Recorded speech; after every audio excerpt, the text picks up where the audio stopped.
औज़ुबिल्लाहि बिस्मिल्लाहिर्रहमानिर्रहीम अस्सलाम वालेकुम रहमतुल्लाहि व बरकातुहू। Welcome to your C++ journey with 7 scribes. तो हमारे पिछले लेक्चर में हमने फंक्शन को इंट्रोड्यूस किया था। फंक्शन के जो है इंट्रोडक्शन हमने ली और उसकी बेनिफिट्स यानी वाई वी नीड फंक्शन, उस चीज़ के बारे में थोड़ा हमने थोड़ी सी बात की थी। आज हम पढ़ेंगे category of functions in C++ के अंदर कितने कैटेगरीज के फंक्शंस होते हैं और कितने टाइप्स होते हैं। तो कैटेगरीज ऑफ फंक्शन की तरफ बढ़ने से पहले मैं एक बात बताना चाहूँगा जो कि आप मैथ्स में भी इस्तेमाल करते हैं। अमूमन हम करते हैं इस तरह से रिप्रेजेंट करते हैं मैथ्स के अंदर फंक्शन को, अलजेब्रिक फंक्शन को, ठीक है ना। f(x) = x यानी gf = x²। फिर हम इनको सॉल्व करते हैं, x की वैल्यू देते हैं, फिर हमें आउटपुट मिल जाता है, ठीक है।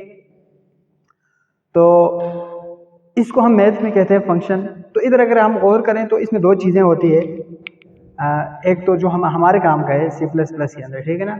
एक तो इस फंक्शन का कोई ना कोई नाम हम रखते हैं, या f(x), gx, ठीक है ना, कुछ भी हम रख लेते हैं। तो ये एक फंक्शन का नाम होता है, सपोज ये और ये। और इस फंक्शन को हम कोई ना कोई वैल्यू भी देते हैं, x की वैल्यूज भी हम देते हैं ताकि हमें आउटपुट मिल जाए। तो x की वैल्यू 1 2 3 4 5 6 0 8 9 10, ओके। तो जो वैल्यूज हम उसको देते हैं ना, उसको हम कहते हैं आर्गुमेंट्स। जो हमें C++ के अंदर ज़रूरत होगी, मैं आपको सिर्फ ओवरऑल जो फंक्शंस के बारे में थोड़ा और कंसेप्ट को देने के लिए इस चीज़ को मैंने टच किया है। तो C++ के अंदर भी जितने भी फंक्शंस हैं उनका कोई ना कोई नाम होगा, ठीक है ना, और उनका कोई ना कोई हम इनपुट देंगे। बाज़ औक़ात ऐसे जो कुछ फंक्शंस होते हैं जिनको आउटपुट इनपुट हम नहीं देते लेकिन वो आउटपुट हमें जनरेट, इनपुट वो खुद ब खुद वो हम कहते हैं। अब जो है ना, क्लास जब ऑब्जेक्ट्स और क्लास के उस पर जाएंगे तो वो खुद ब खुद ले लेते हैं, कुछ चीज़ें हमें देने की ज़रूरत नहीं होती एक्स्ट्रा। तो जो जनरल सी बात है, वो फंक्शन हमेशा कुछ ना कुछ इनपुट लेगा एज एन आर्गूमेंट। हम देंगे फंक्शन को कुछ और फंक्शन हमें कुछ वापस देगा, ठीक है ना। तो C++ के अंदर भी ये सेम होता है, उसका नाम होता है और आर्गूमेंट्स हम उसको दे देते हैं। अब हम बढ़ते हैं फंक्शंस की कैटेगरी के ऊपर। तो फंक्शंस की दो तरह की कैटेगरीज होते हैं, एक होता है प्री डिफाइंड फंक्शन और दूसरा होता है user defined function. Pre defined function का मतलब यह होता है कि C++ यानी लैंग्वेज ने खुद बहुत सारे ऐसे फंक्शंस होते हैं जो हमारी जो है ना ज़रूरत होती है प्रोग्रामिंग के अंदर, हमें उन चीज़ों की ज़रूरत होती है, तो वो खुद को C++ ने डिफ़ाइन की हुई है। उन्होंने उसका कोड लिखा हुआ है खुद से, ठीक है ना, और उसको कहीं लाइब्रेरी में, किसी लाइब्रेरी में रखा हुआ है। हमें जब उसकी ज़रूरत होगी तो हम क्या करेंगे, सिंपल हमने जो भी करना है हम उसको बता देंगे, उसको यूज़ करेंगे, वो हमें आउटपुट दे देगा। यानी ऑलरेडी अवेलेबल होता है C++ लाइब्रेरी के अंदर। यानी जिस तरह से हमने IO स्ट्रीम नहीं पढ़ा था, उसमें इनपुट आउटपुट होते थे, ठीक है ना, तो उस तरह की लाइब्रेरीज होते हैं डिफरेंट। उनमें प्री डिफाइंड फंक्शंस उन्होंने डिफाइन किया हुआ होगा, उनके जो है ना जितने भी कोड्स है वो सारे खुद लिखे हुए होंगे, हमें लिखने की ज़रूरत नहीं होगी उसकी कोड। हम क्या करेंगे, सिंपल उसको इस्तेमाल करेंगे। तो उस तरह की फंक्शन के जो एग्जांपल है, वो एक तो मेन फंक्शन है हमारा, वो प्री डिफाइंड फंक्शन होता है। दूसरा पावर का जो फंक्शन होता है, जो हम C++ के अंदर जब हम प्रोग्राम लिखते हैं तो लेट से हमें किसी चीज़ जो नंबर से, लेट से हमें x की पावर 4 निकालना पड़ा, तो हम क्या करेंगे, या तो हमें इसको मल्टीप्लाई करना पड़ेगा x को 4 दफ़ा, ठीक है, या हम क्या करेंगे, इस प्री डिफाइंड फंक्शन को इस्तेमाल करेंगे पावर वाले को, x फिर 4। अब ये जब देंगे इसको, इस फंक्शन को, तो ये क्या कर देगा, रिटर्न कर देगा इस x की पावर 4 को फाइंड करके। तो इधर अगर हम गौर करें तो क्या होगा, इसको कहते हैं हम फंक्शन नेम। इसको हम अगले वाले लेक्चर में देखेंगे किस तरह से इसको लिखना है, कैसे डिफाइन होना है। इन दो को कहते हैं हम आर्गूमेंट। फंक्शन का नाम P और W, आर्गूमेंट हमने दिया x और 4, x की तो x की भी कोई ना कोई वैल्यू होगी ना, x एज ए वेरिएबल। तो इस तरह के जो फंक्शंस होते हैं, हम सिर्फ यही करेंगे, हमें कोड लिखने की ज़रूरत नहीं है, ठीक है ना। अगर हम इस कोड लिखें तो हमें क्या करना पड़ता था, x multiply by x multiply by x multiply by x, हमें 4 दफ़ा x को मल्टीप्लाई करना पड़ता, फिर इधर से कुछ रिटर्न x करना, जो क्या कहते हैं प्रोडक्ट करना पड़ता, इस तरह का कुछ हमें कोड लिखना पड़ता अगर ये प्री डिफाइन नहीं होता। अभी क्या है, ये उन्होंने खुद लिखा हुआ है, जो कोर्स है ना इसके, वो खुद लिखा हुआ है, लाइब्रेरी में रखा हुआ है, हमने सिर्फ इसको वैल्यू देना है और आउटपुट देना है। तो इस तरह के फंक्शंस को हम कहते हैं प्री डिफाइंड फंक्शन, बहुत सारे फंक्शन होते हैं सी प्लस प्लस के अंदर। और दूसरा जो होता है हमारा मेन फोकस होगा यूज़र डिफाइंड फंक्शन के ऊपर, यानी सी प्लस प्लस लैंग्वेज ऐसा तो मुमकिन नहीं है कि आपके हर ज़रूरत के लिए उन्होंने कोई ना कोई फंक्शन डिफाइन किया हुआ वो खुद से, ठीक है ना। तो बहुत सारे ऐसे जगह होंगे जहाँ पे आपको डिफरेंट कोई काम करने की ज़रूरत होगी, ठीक है ना।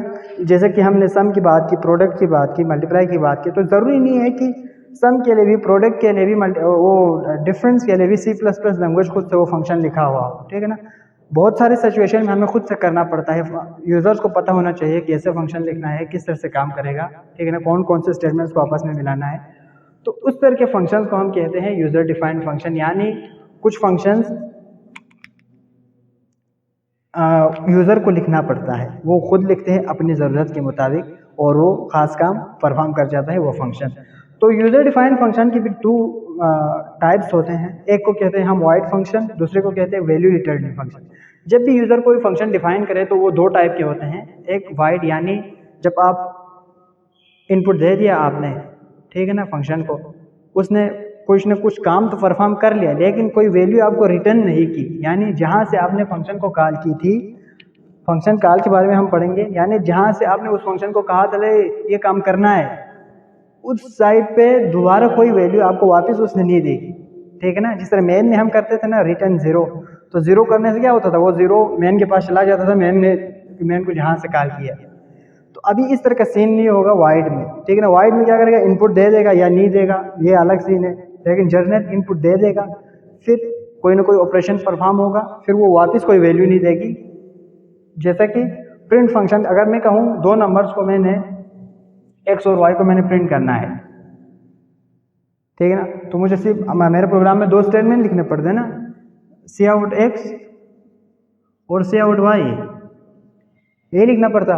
अगर मैं इसी को फंक्शन की मदद से करने की कोशिश करूं तो क्या इन दोनों को मैं मिला लूँगा, मिलाया, इसका कोई नाम रख लूँगा, अभी इसको तो एक्स और वाई हम इनपुट दे दूँगा, एक्स और वाई इनपुट दे दूँगा, तो ये काम तो परफॉर्म करेगा, cout x cout y तो करेगा, लेकिन इस फंक्शन को जहाँ से कॉल किया था, जहाँ से बताया था कि दे इन दोनों को आउटपुट कर दो, आउट सी आउट कर दो, वहाँ पे कोई वैल्यू वापस नहीं जा रही, ठीक है ना। सिर्फ क्या कर रहे हैं यहाँ पे एक्स और वाई को स्क्रीन के ऊपर प्रिंट आउट कर रहे हैं।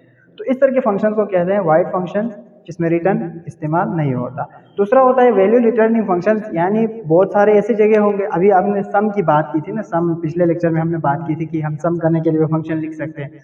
तो लेट्स से यूज़र ने कहा मैंने दो नंबर को सम करना है, तो उसके लिए उसने एक फंक्शन लिख ली, तो दो नंबर को सम करने के लिए उसने दो नंबर को दे दिया फंक्शन को, फंक्शन का कोई नाम रखा, फिर फंक्शन को बता दिया इन दोनों को प्लस करके मुझे दे दे, ठीक है ना। इन दोनों को जब प्लस करके देंगे तो उसको मैंने कहीं और इस्तेमाल करना है।